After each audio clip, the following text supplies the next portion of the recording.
Congressman Rodante Marcoleta shares his reaction to the impeachment complaint against Vice President Sara Duterte, her attendance at SONA 2024, and her self-designation as a designated survivor. Talaga naman designated survivor ang Vice President. Ang Vice President is a president in waiting, di ba? Yun lang naman yun. Opo. Kaya tayo nag-imbento ng opisina ng Vice President para kung ano man ang mangyari sa Presidente, ay hindi naman tayo magkakadawindang-windang. Meron kagad na Papalit. Line of succession. wala nga meron succession eh. Parte yun ng ating estabilidad eh, di ba? Parte ng ating sistema bilang isang gobyerno.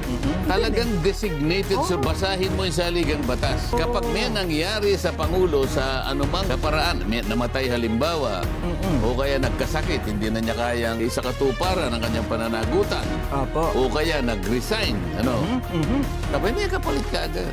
Designated talaga siya. Eh kaso, ang iniisip nila kasi, nakapako doon sa Netflix. Isa naman sinabi niya lang, I am the designated survivor. O, kasalanan ko ba kung nervyoso kayo? Kanya.